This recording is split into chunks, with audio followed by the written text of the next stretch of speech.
Hmm. Hi, everyone. I am trying to get my headphones connected. There we are. Let's do that. Okay.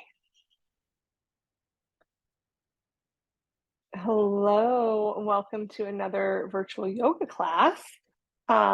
Today, we will be using a blanket for sure, so a blanket or towel. And then also, if you have yoga blocks, that would be a great thing to have nearby. If you don't have yoga blocks, some things you might want to use instead are like some books piled up for one part, or a low stool, or like uh, seat of some sort. Um, and then there's going to be an option where we're balancing on those blocks. And I definitely would suggest being close to a wall if that is the case, or even like your kitchen counter, something about that height, because I'm going to give a little bit of a variation with the work that we're going to do. And that might feel better if you have something to sort of lean on with your hands. Um, I also am making a suggestion at the end of class to pop your feet up on a couch or a chair or a bed. For today's class, we're doing a lot of the lower limbs. It's all like ankles, feet, knees, hips. And for today, I feel like last week I went pretty hard on the hatha yoga and the strengthening a little bit more and some of the mobility work. This week, I'm going to be giving a lot more options for yin. So you will have the option to make shapes a little bit more engaged, maybe a little bit flowier. Um, but then I'm also going to be giving the option to pause. And so for those that don't know what yin is, it's when we sort of hold shapes for relatively long periods of time in a slightly more passive way, just looking for mild to moderate amounts of sensation. It's a really good way to check in and become more aware of what's happening for you in the moment. It does take a little bit less physical effort. And so it can feel a little bit like a rest physically, but then emotionally and mentally, sometimes it's the opposite, right? So, like when we slow down, we get with ourselves for a moment, that can become the work. And so that's just a thing to say that you get to make a lot of choices today. I'm going to provide a few variations, a few different choices. Again, this is a recording, so you can pause it, you can practice, you can fast forward through things you don't want to do, you can rest on the floor while I talk, things you don't want to do. Or you can go back and repeat or stay with things longer if you feel like I've moved on too quickly. So, with that said, doing a lot of feet stuff, a lot of leg stuff today. We will get a little bit into the upper body towards the end of class too, just so that we're not totally imbalanced. But I do suggest beginning in a seated place. So finding a comfortable seated place. For comfortable seated place, you could be in a chair, especially if you're at home, it might be easier to access some sort of seat. And then you could also use a block under you. You could use a bolster if you had that. Anytime you can sit up a little bit higher than your knees, it's going to help relax your hip flexors, which is going to help relax your low back. And then you might be able to find a little bit more seat with ease. So we don't want to feel like we have to hold ourselves up all the time. I also happen to be against a wall right now, so I'm going to use the wall. Um, Dang, I also had hoped. I realized last time my screen just got this wall in it the whole time. So you're getting either wall or seat, but that'll be okay. All right. Finding a comfortable seat, maybe choosing to close the eyes, maybe looking down towards the ground. But do take some nice, even, easy breaths in and out, preferably through the nose if possible. But breathing comfortably is the main intention.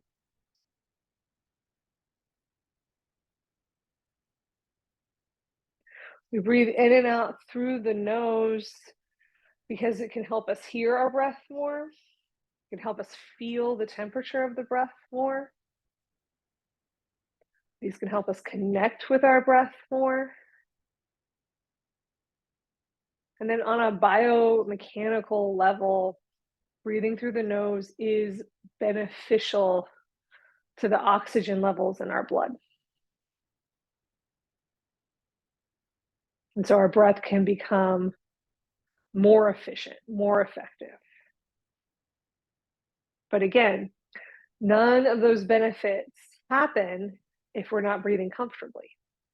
So we always prioritize that first. And that's really the lesson to take with you throughout the rest of class. I was telling another student recently that if we're continually repeating movements even though we're finding pain, if we're continually holding our breath, if we're continually taking ourselves to a place of strain and stress, our nervous system is not going to allow us to release tension. Our nervous system is not going to allow our tissues to heal. Our nervous system is not going to allow us to rest and digest. And so prioritizing movements that feel good. Maybe there's a gentle discomfort, but no pain. Prioritizing sensation, but not intensity. This is actually going to be more beneficial to us in the long run. It's going to make the practice more sustainable. And sustainability means consistency. And consistency means effectiveness.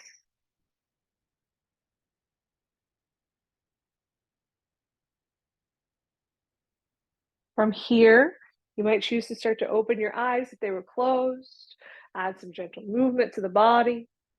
And then we're going to begin to come into a little bit of a neck release from this spot. So just starting to take the head, the ear, this is an ear, it's just going to drop towards the shoulder. And then lift the head up and then release the head in the other direction. Just sort of noticing how this feels this morning, noticing if one side might be a little bit tighter than the other. And then up and over. And then up and over. And then we'll return to that side you started on and pause. And then from here, you might take your arm and let it hang over the head. We're not pulling down, it's just chilling here on top. You might do a little bit of movement in that other shoulder or let the arm be long. You can also play around with a little bit of different orientations of the chin. So what does it feel like to let the chin come down a bit? What does it feel like to let the chin come up a bit? Is there a spot in between that you want to stay?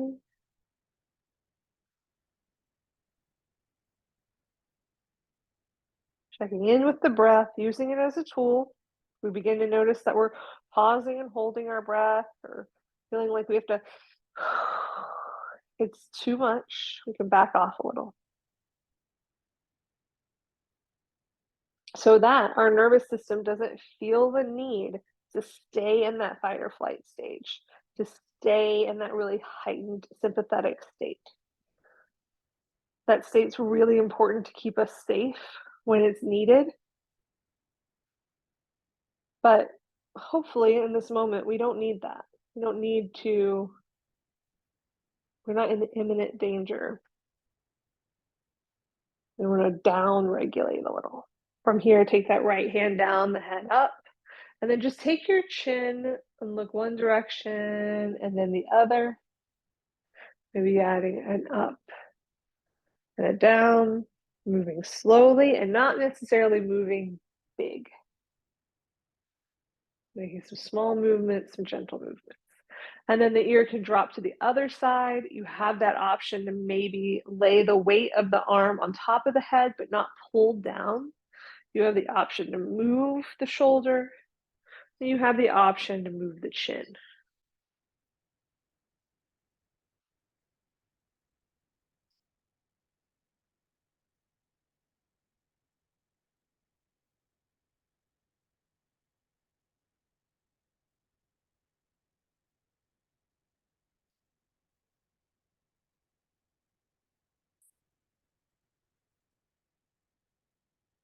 Just checking in with what you're experiencing, how you're feeling.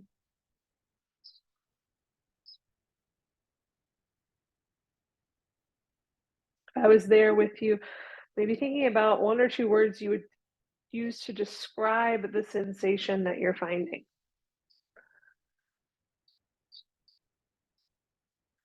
It could be about how it physically feels, how it makes you feel mentally, emotionally. Just really noticing.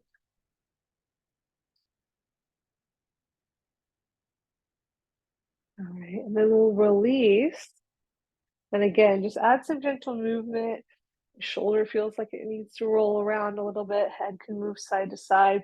And then we're going to make our way into a tabletop. So you can swing your legs around, sort of swing off to a side, swing your legs around, or you might try rolling across your shins and onto hands and knees.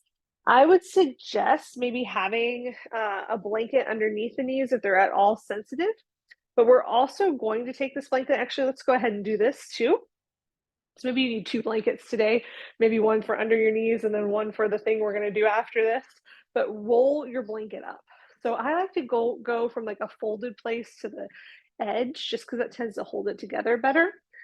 And what you're really looking for is like that 3 to 4 inch circle, and it's fairly sturdy. So I just mean that I have like another blanket here. It's a little bit softer. It tends to be a little bit too loose when I roll it up. So you want something that's a little bit sturdier. That's why those wool blankets are nice for these kinds of things. But from tabletop, hands can go under the shoulders. We're going to tuck our toes. There is a subtle difference in what we're about to do if your feet are together or your feet are apart. I would suggest starting with the feet about hip distance, and then you can play with it from there. From here, you're going to sink your hips back towards your heels. So you're kind of in this like child's pose variation with tucked toes and the feet down. Some people need to pull out those little pinky toes. Always feel free to do that. Your next option, I forgot to bring blocks with me, is to maybe use some blocks to start to lift your chest up higher.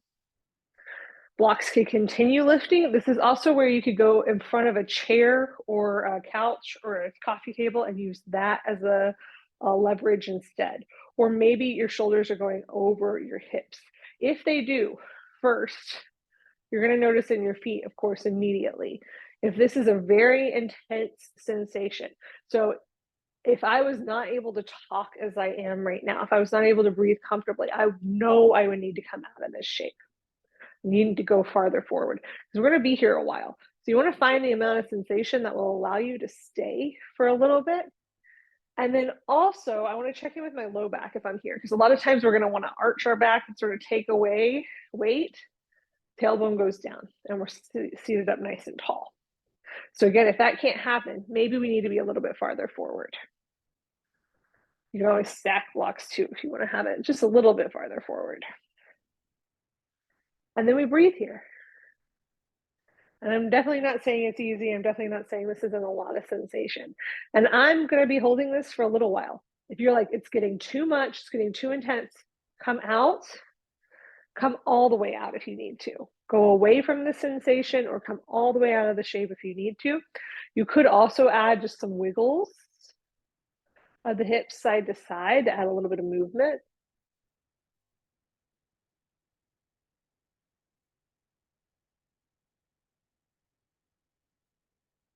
And then we're all going to come out. So if you're using blocks, walk them forward, walk your hands down, untuck your toes, and give them a nice hippy-tappy smack on the front of your feet. Grab your blanket, roll, and then this is now going to go into the knee pit. So I'm going to show it this way first, and then just know if this is not accessible to your knees, we do have another thing to do. And we have that same another option for the toe stretch too. I forgot to show it, but we're going to see what it feels like to sit back into our calves. The more you can kind of shove that blanket roll up into your knees, probably the safer on the knees it'll be, the more you'll get it up into the tops of the calves. Same thing, check in with your tailbone, check in with your low back. Some people are going to feel this more in the tops of their feet.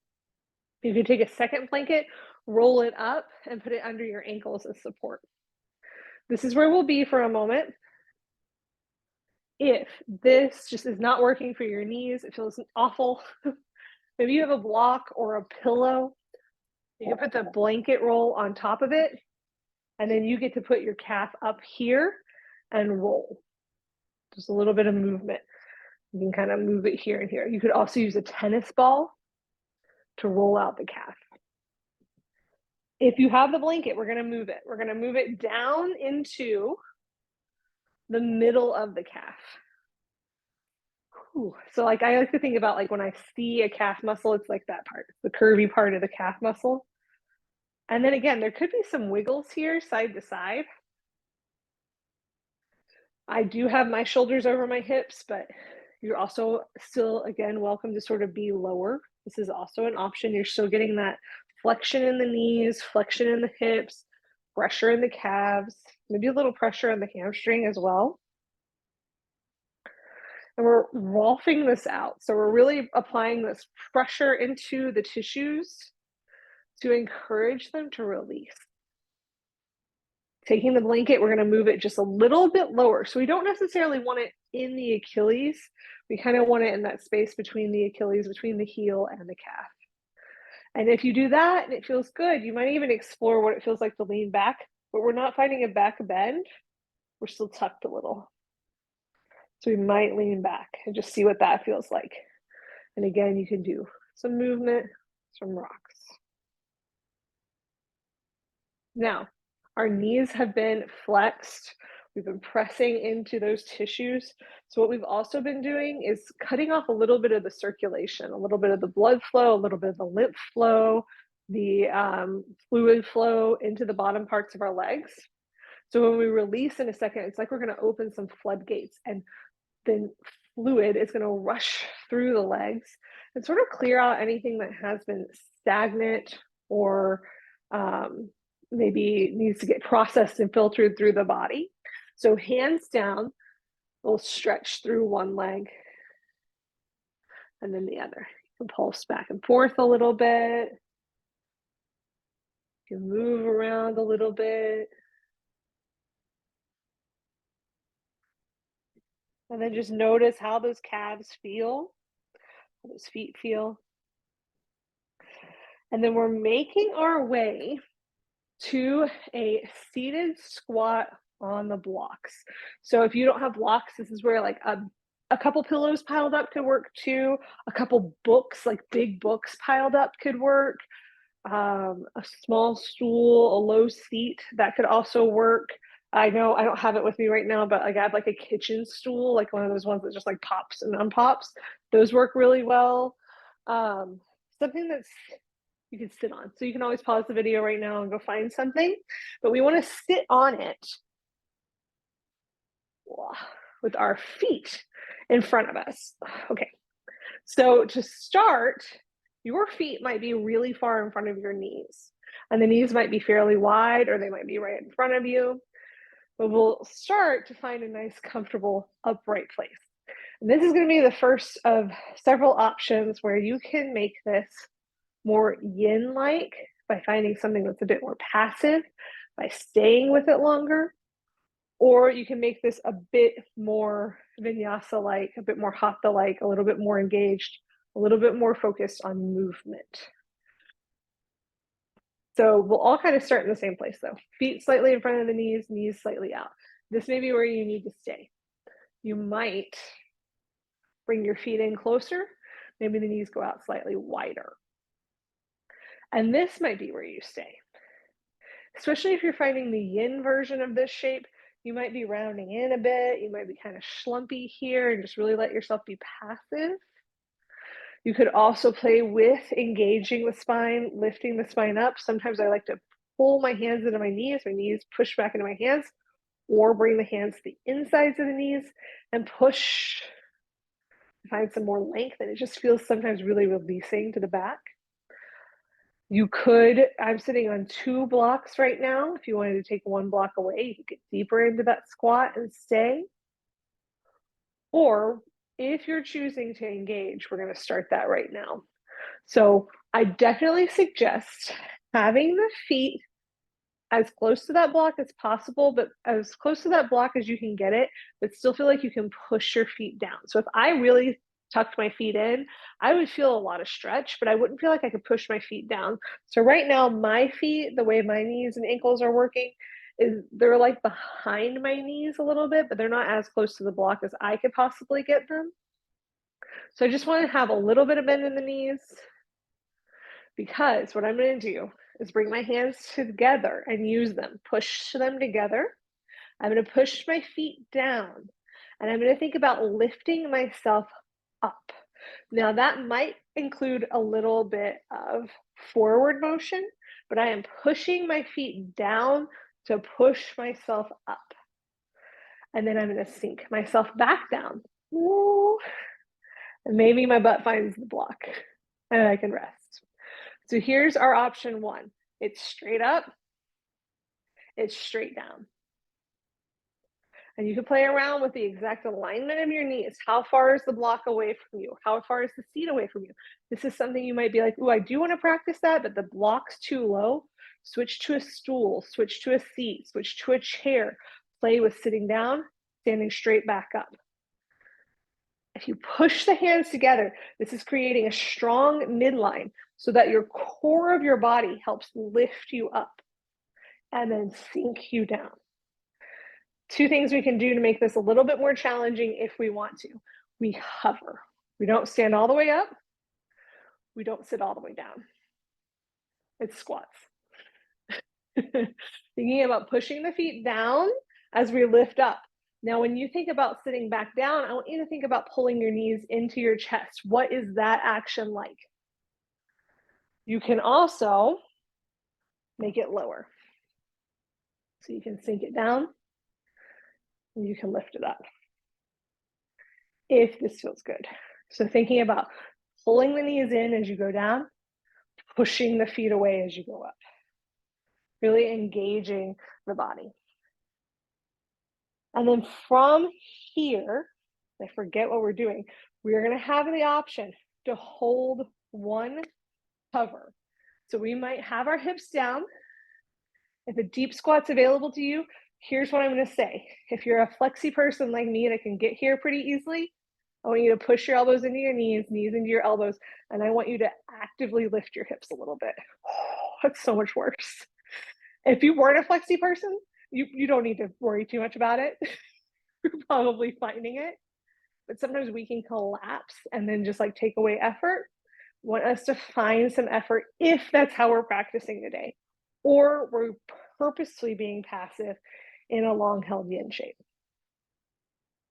From here, release the hips down, walk your feet forward, come off that prop. So I'm just going to scoot myself forward. You might need to move it out to the side or something like that. And then find some gentle windshield wipers. Ooh.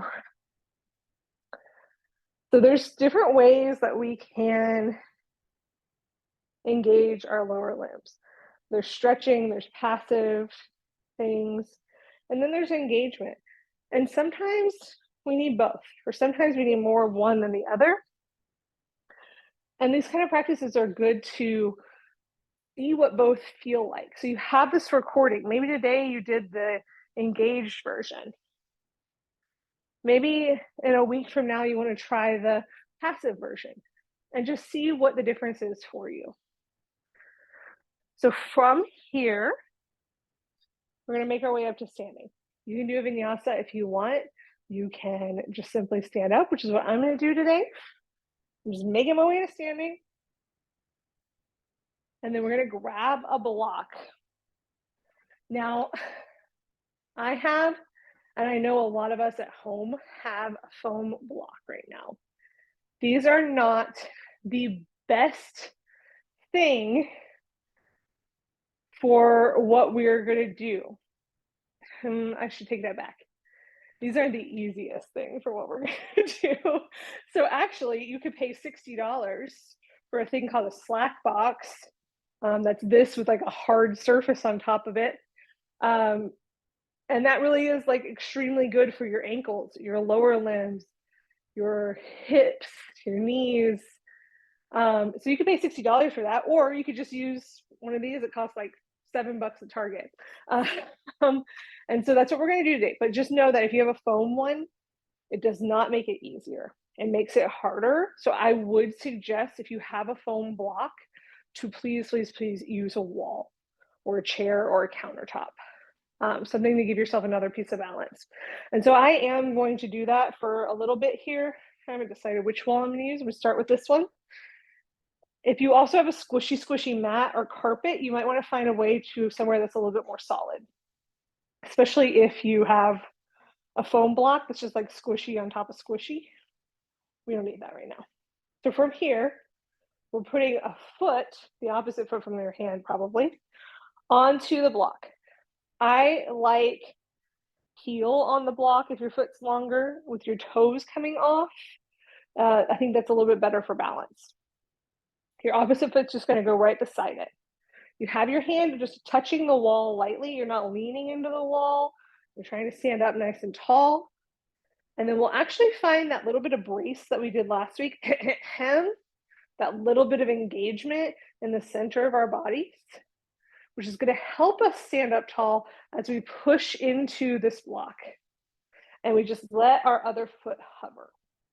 So we're balancing on this block. And then we're just going to let ourselves come back down. So we're going to do something that I've been calling knee push-ups. That's what they are. We're going to push down into this foot to straighten the leg. And then without setting the other foot all the way down, we bend and we straighten.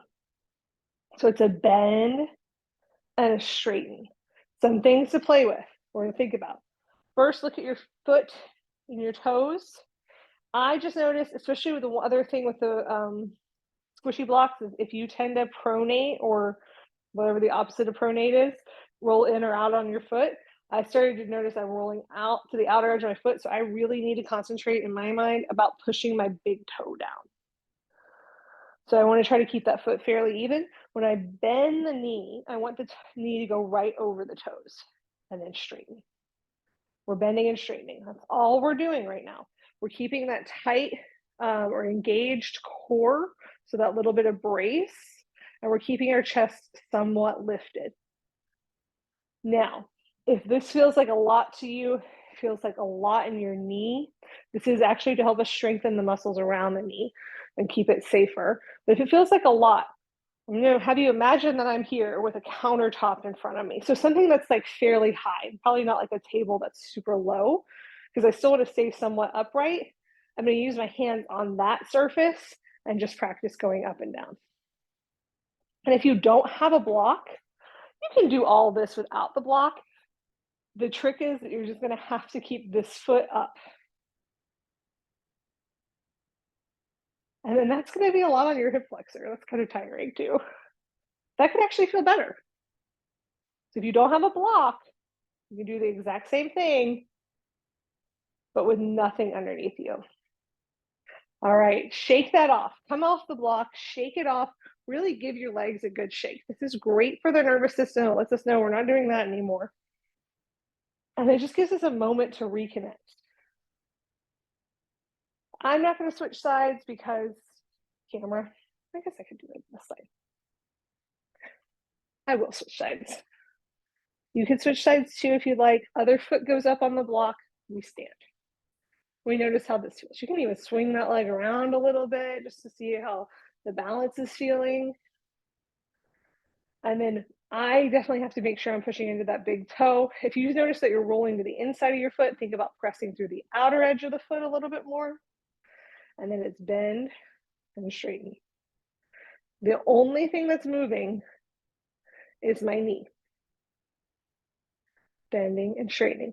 Now, if you're hypermobile like me, you might also want to fling your leg into hyperextension.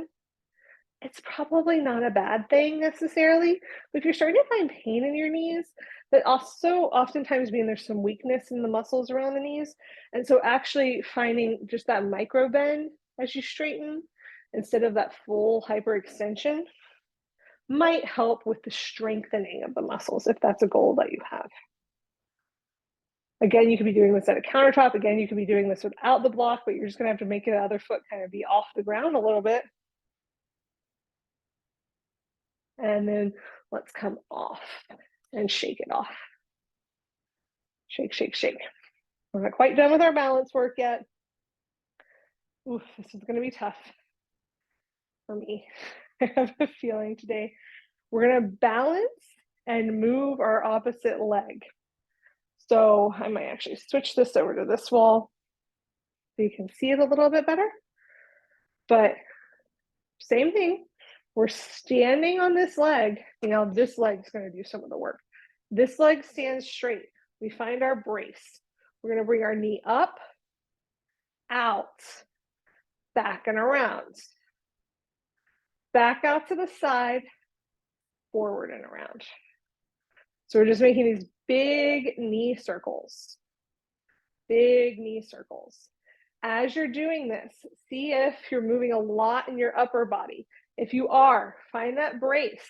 Maybe the movement of the leg needs to get a little bit smaller.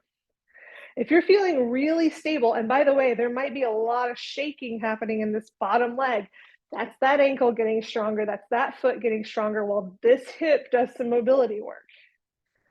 But if you're feeling really stable, maybe you try it without hands. Again, could you do this without, block got stuck to my foot. Could you do this without a block?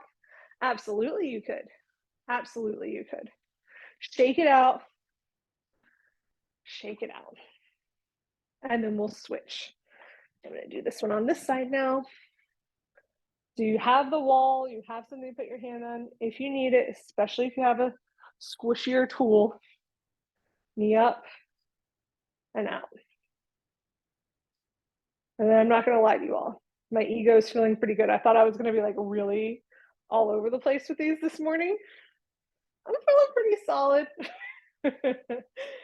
It's just a good reminder to myself that things can change and they will change. That some days our experiences will be a little different than others. And that is what makes this such an interesting practice. All right, let's do one more.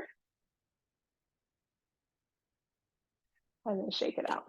Shake it out. Move it around, walk it around a little bit if that feels good. Check my class plan and my time. Great. From here, I definitely suggest unwrapping the blanket and having it for your knees. So I'm gonna put mine like in the middle of my mat. You might wanna have blocks or something to put your hands on in front of you as well. If a blanket doesn't feel like it's enough for your knee, we're gonna come into a lunge in a moment. Know that you can always put a pillow there, something even squishier. And then we'll make our way towards the top of a mat or towards the top of your practice space, just so you have some space behind you. Push your feet down, lift your head up. Then we take one inhale and really reach and stretch up, stretching through the fingertips, pulling away. We did a lot of like pushing down from our legs, so let's pull away from them. And then fold, bring your hands down to blocks or some sort of seat. Step the left leg back, drop the left knee down. And then we'll come right into, in yin, it's called an upright dragon. In Vinyasa Hatha Yoga, it is called just a lunge or a half crescent. So from here, we're gonna have options. You're gonna have the option, I'm gonna show you 3 different shapes to make. And then after that, you have the option to hold them in a yin-like way. So a little bit more passive, a little bit less engaged, a lot less movement with them. Or you have the option to flow through them. I would suggest pairing the flow with the breath just because it makes it a really nice meditation in motion, but it's certainly not required. From here, we'll find an upright place. So you may take the arms up if this feels good. This isn't where I would stay if I was in yin, though. I just have my hands on my lap. In this place, can you slightly tuck your tailbone? Can you lift your chest a little higher? And you can always play with the placement of the hips. Do they go farther forward? Do they lean farther back?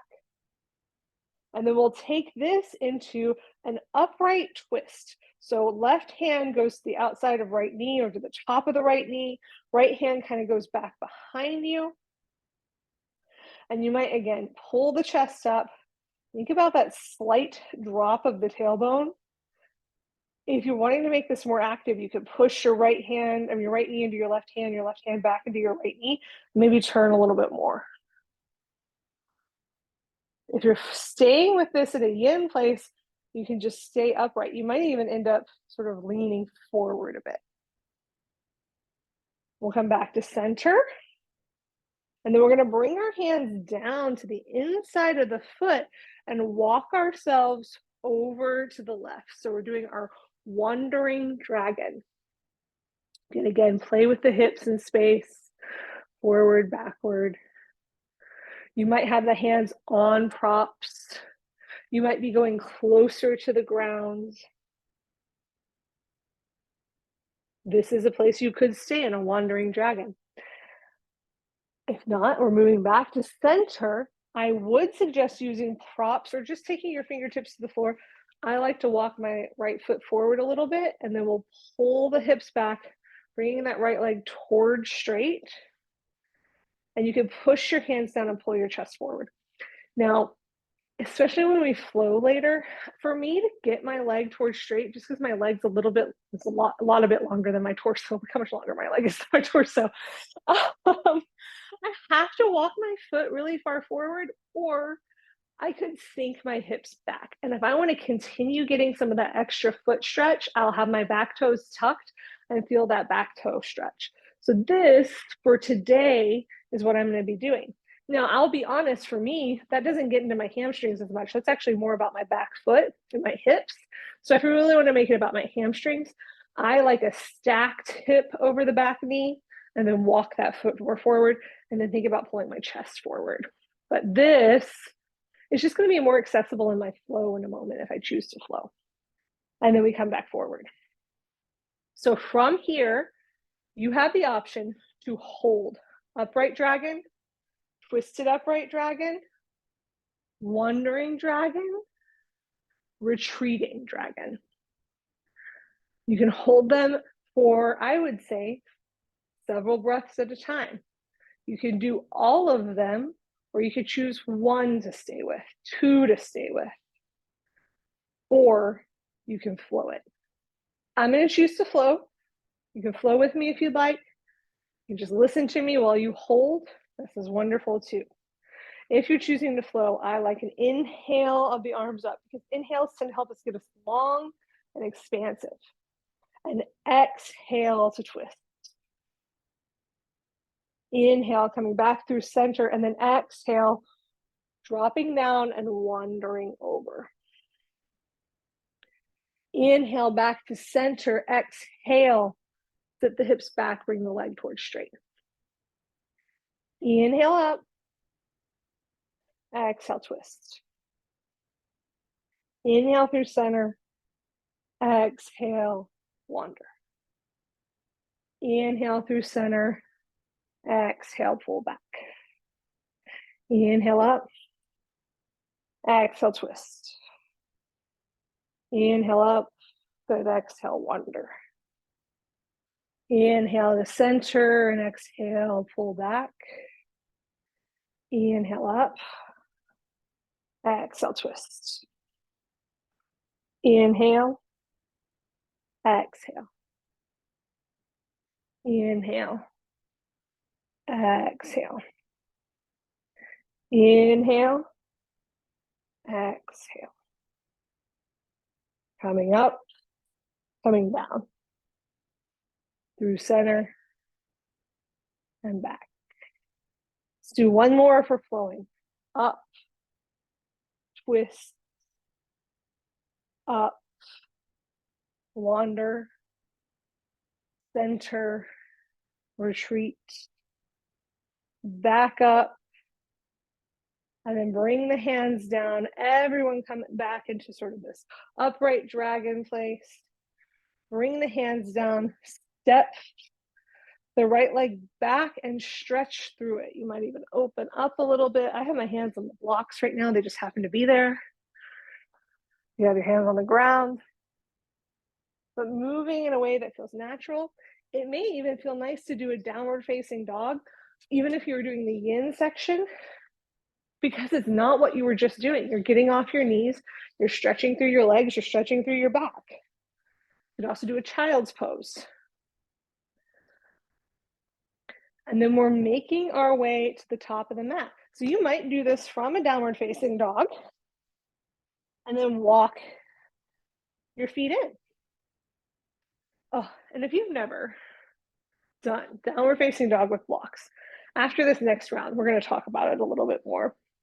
But as someone in a bigger body, and this is causing me to have some hip impingements here, just like the squeeze of the belly and the thigh together, having the hands in downward dog doesn't really suit me that much.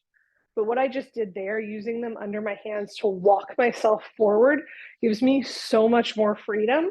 And so we'll talk a little bit about it after this next round. From here, push your feet down, lift your head up, pull your arms up.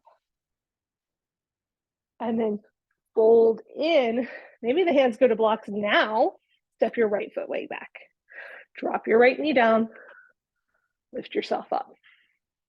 So here you might have that boxier shape is something Jillian talks about. So sort of like a stacked place versus like having your hips really far forward. I especially like to get there so I can really feel that tuck a little bit. I feel like I can lift up from here a little bit better. And then maybe if I want to take that forward, I can, but I keep that structure I've created in my torso. Arms come up.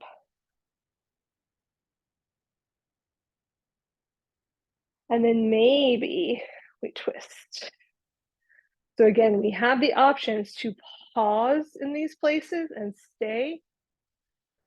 And in a moment, we'll have the option to flow. After our twists, we're going to wander off to the right.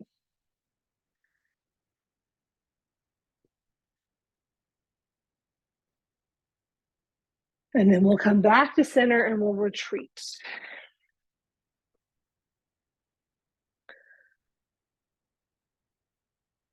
Notice how this feels on this side, and then we'll come back forward. So now again, we have the option to stay with any of those sort of 4 variations, or we can flow between them. Inhaling, arms up, exhaling to twist. Inhaling back to center, exhaling to bring ourselves over to the right. Back to center, hips back. Inhale up, exhale, twist. Inhale up, exhale, wander. Inhale to center, exhale to come back. Inhale, exhale, inhale, exhale, inhale, exhale. Up, twist, fold and wander. Back to center and come back. Up, twist. Moving at your own pace. In alignments that seem like they're serving you in this moment.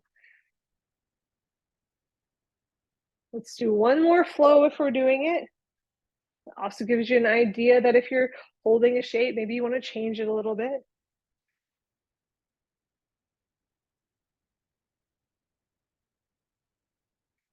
All right. And then we can come out of this place. Maybe we pull that leg back. Again, having height under your hands can make that movement easier. So maybe having the blocks on the highest setting or the medium setting, or again, tables, chairs. These are really, really helpful to have in front. Can help us just create a little bit more space to bring this leg back behind us. Then we can move through it. We can move into a down dog. If you choose to use blocks or even a table or a chair, if you're on blocks, I don't suggest down dog or walking forward. with those blocks on their highest setting unless they are really heavy cork blocks, just because they're a lot more unstable. And you're putting some weight into them, so we don't want to like flop and fall. Actually saw a yoga teacher do that the other day in a class, and she was fine. She was only a few inches off the ground, but she was like, that's probably why we shouldn't use these blocks. So maybe if your hands are on the blocks though, or on a chair, you push into them, you push your hips up and back. And then when we have this added height and we start to walk in, we're not having to bend our knees and our hips as much. Now here, if I wanted a little bit more height, which I kind of do, I could then start to flip because I'm not putting as much weight into my hands, although I'm still putting some weight into my hands. And then I can come all the way up. Yes, that slows our movement down. It also makes the movement healthier. It also makes the movement more intentional. It makes us want to do it more. So take time in your practices, even the ones that you're not practicing with me, and really just make those shapes work for you. Make that movement work for you. That's what the props are there for. They're not there to be crutches. They're there to help us as tools. From here, we're going to move this blanket out of the way. And then we'll come down. I kind of forgot that we were coming down. So my bad. I had us walk. It's fine. We're fine. So from here, you're just making your way back down. If you want to move through a vinyasa, you can bring your arms up and you can fold. You bring your hands down. You can use the blocks if you like. Step one foot and then the other. Drop down. And then from here, we're making our way to a seated place. And I would suggest having a blanket or a bolster underneath you. I'm gonna have a blanket underneath me. I'm gonna use that bolster for something else.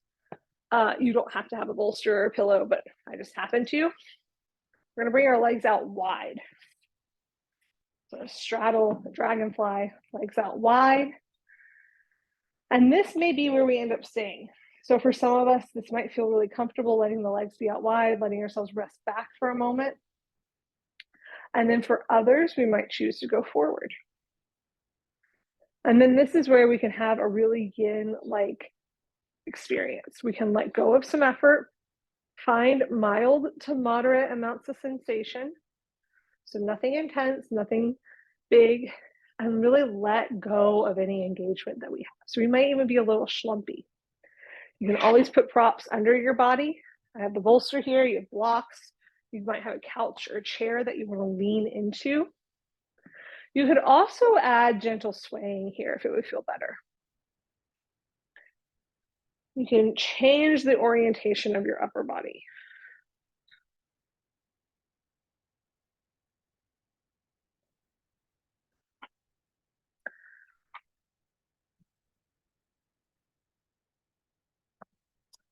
All right, so this is where my brain wanted to have a really smooth transition into these next two shapes, but just know that this transition may not be that smooth in your body. I am coming from, and the reason a lot of times I'll talk about like what I'm experiencing or what I practice with is because that is the experience I have. It's not because it's what you're supposed to have, but I can't tell you what you're having. I can really only speak from what's going on with me and give you some ideas based on the things I've learned in my practice. So it's not supposed to be like, this is about me, do what I'm doing. Or so like, this is why I teach this way, or like, this is something I've experienced and you might also be interested in experiencing it. So that said, we're gonna bend this right knee in. We're gonna see how this works. And we're transitioning into a swan or pigeon-like place. So I rolled onto that knee. Now that's not gonna feel great on everybody's knee. Instead, you can bend both knees, maybe give yourself some windshield wipers, maybe come to a tabletop, and then pull this knee forward. And then from here, we have a few options. The first is to let our swan fall asleep going forward. I'm saying swan specifically here because especially with that roll, this back leg might not be perfectly straight and it might not be perfectly square out of the hips. The hips don't have to be perfectly square, especially if you want to get a little extra foot love. So to get a little extra foot love, we're going to hold hands with our toes. So we're interlacing each finger in between each toe as far towards the knuckles as you can get them. And you're gonna like really need to wiggle them in there. And then you can open up, you can squeeze. I like to apply, it's a little pull of my fingers across the top of my foot, sort of pulling my toes away. And at the same time, I'm sort of pressing the heel of my hand into the sole of my foot. There's a little kneading action. I really like spreading the toes. In the last 5 years, I've really tried to limit how many heels and closed-toed, sort of like pointy-toed shoes I wear. But I know a lot of us do it, and that can really start to cramp up our toes and can start to cause bunions. This won't change a bunion necessarily, but if you don't have one and you're trying to prevent it, spreading your toes will help. And so it's a really good prevention measure. It can feel fairly soothing if you do have one. You can also sort of apply different like movements of the foot, twisting it a little bit. And you can keep your hand there and maybe take yourself more forward again.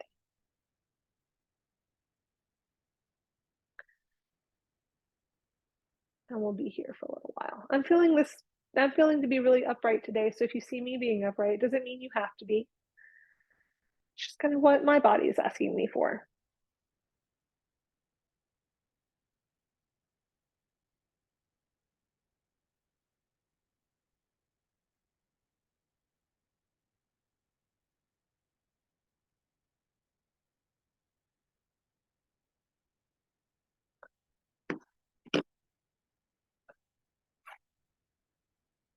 If you're still holding hands with your feet, just let that go. So shake them out a moment. All right, this is really where the sequence might go off the rails for a second, depending on our bodies. My idea, when I practice it, it worked for me, is to roll towards this other leg. But today, my knee is not feeling great, so I'm not sure that that's actually going to work. Let me see if it'll work.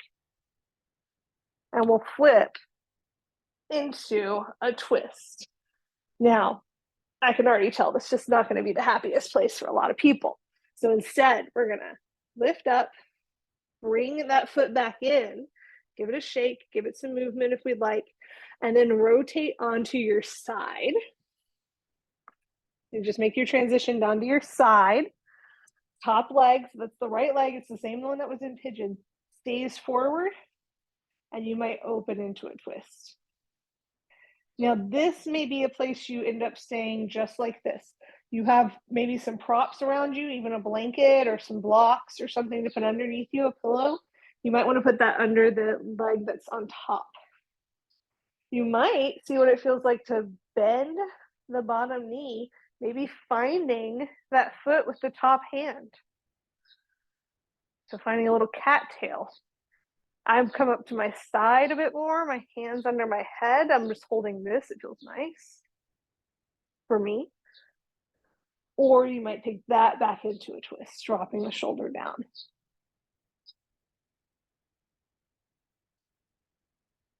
Ultimately, we're trying to find a twist. Maybe none of those twists feels appropriate, and instead we have both knees together. Staying in that twist for some time.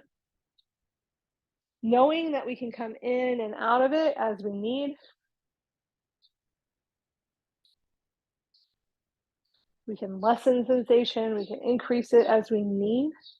But now really switching into that, more trying to just find a mild to moderate amount of sensation coming towards the end of class, the end of practice.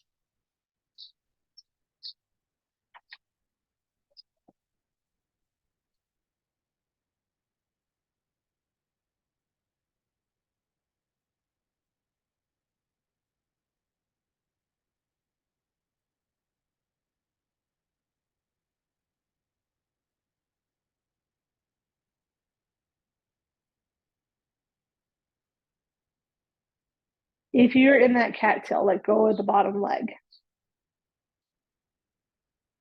Roll gently back to your side. It may even feel nice to roll into a half frog. So the inside of your knee, the inside of your thigh goes towards the ground. You roll onto your belly.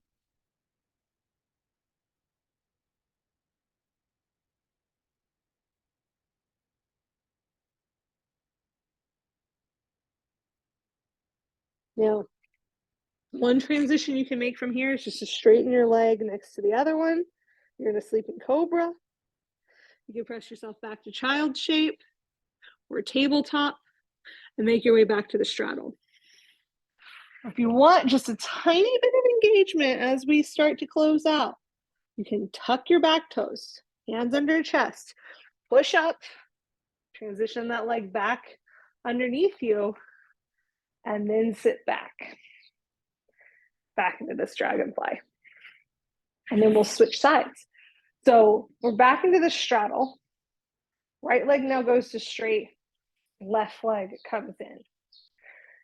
You may not have used this transition to get into the pigeon before, so if you want to just do this from tabletop and bring your other leg forward into pigeon or swan, absolutely welcome. If you liked this transition, you can transition from here, rolling forward, rolling that back hip in. Notice the difference. So it's funny, I always on this side, my body just naturally wants to go into that more traditional pigeon place. It was easier for me to, it was like very easy for me to access that roll. And it's just something I need to keep in mind, right? Like it's just a thing to notice. It's not really, it doesn't matter in the grand scheme of things, but it's a thing I notice. So just notice in your own body what that felt like, what this transition feels like. How is this different? This is a really good way to practice noticing and being aware of the present moment, of listening to our bodies. Now, I'm not really going to be able to hold my toes if I'm fully in that position the whole time. So I want to get into my toes here. So I'm going to bring my fingers in. I'm leaning off to the left a little bit so I don't have so much pressure in my shin or ankles. So then I have a little bit more movement in the foot. You can spread the toes, spread the fingers, squeeze them, do some kneading. This may be the place you just want to stay. You want to stay and you're practicing sort of twisting the foot around a little bit or moving it a little bit. If you move the foot, try to make that happen from your hand, not your ankle. So that the mechanical motion is really happening from the strength of your arm and less the ankle.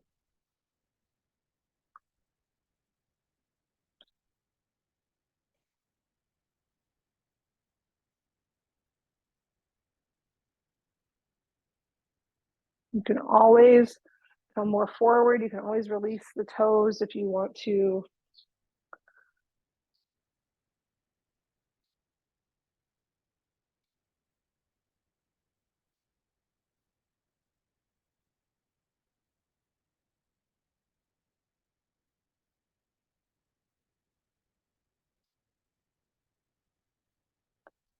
And then everyone release the toes. Again, we have the option to press ourselves back into a tabletop or to swing this back leg forward, do some windshield wipers, press ourselves into our side. Or we can kind of roll over that knee into a twist. You can't see my head anymore. That's okay. Maybe you can see my hand reaching for my foot. This is all optional. The intention right now is a twist. There are very many types of twist. We can have both knees stacked. We could be seated.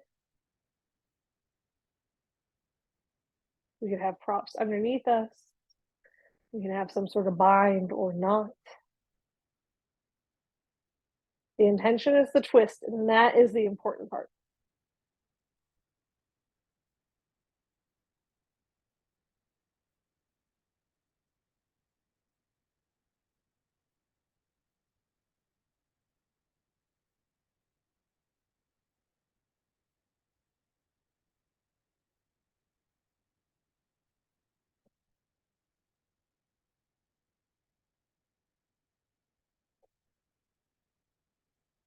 And then if you're holding on to that foot, let it go.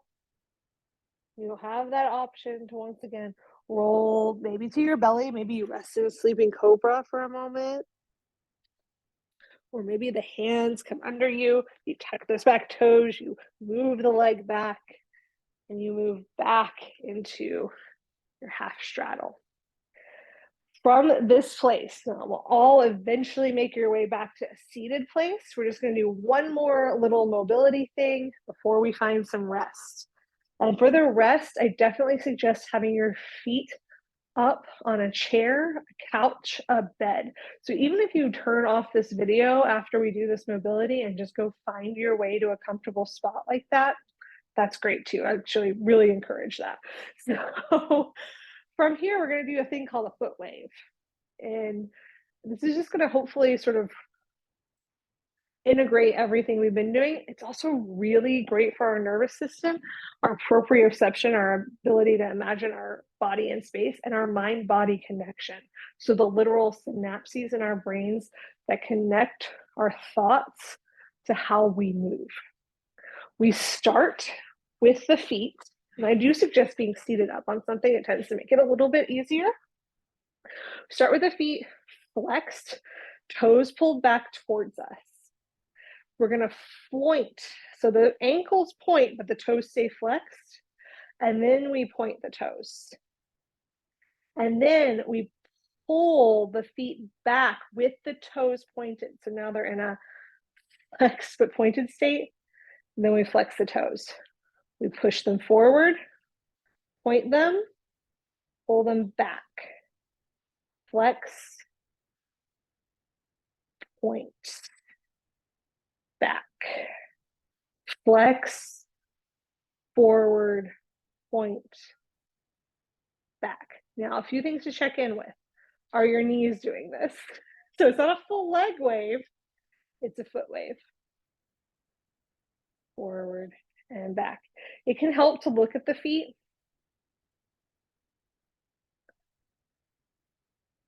It can help to have the hands beside you. I forgot to say that earlier. You don't have to be holding yourself up. Just noticing how this feels. Now, if you are feeling some cramping, first, always just shake it out a little bit. And know that that's not a bad thing.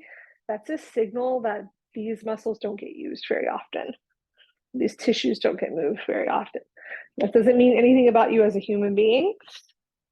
That could also be a signal that you're lacking in some sort of vitamins. It could be hormones. There's a lot of reasons, but a lot of times a cramp generally means like that muscle just hasn't been used like that in a while. And so this may be something you want to incorporate a little bit more. Shake this out, shake it out, and then make your way to a place where you can put your legs up. So I'm going to use this little couch edge I have right here to show. But the idea being that we're going to try to get our legs up so that we're in an inversion. Our feet are higher than our head and our heart. This automatically helps soothe the nervous system. This automatically helps reduce our blood pressure. This also helps improve circulation, and it can help improve any sort of stagnant fluid drainage.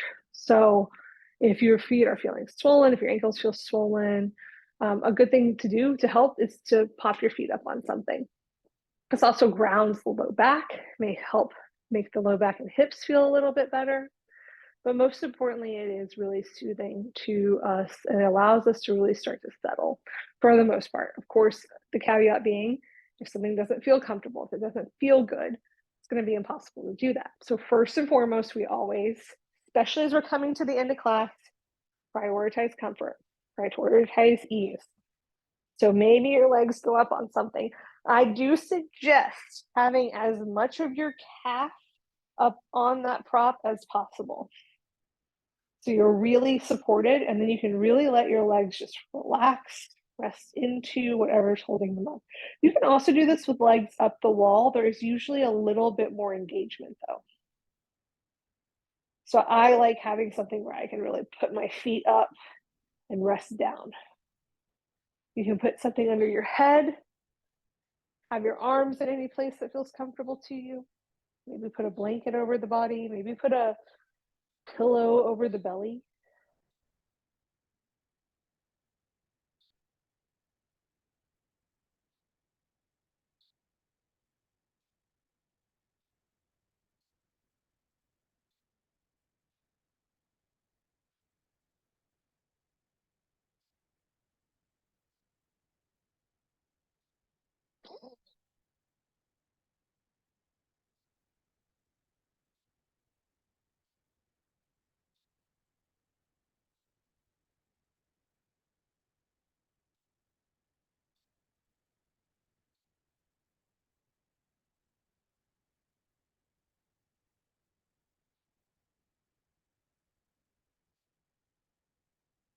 And then from here, you rest.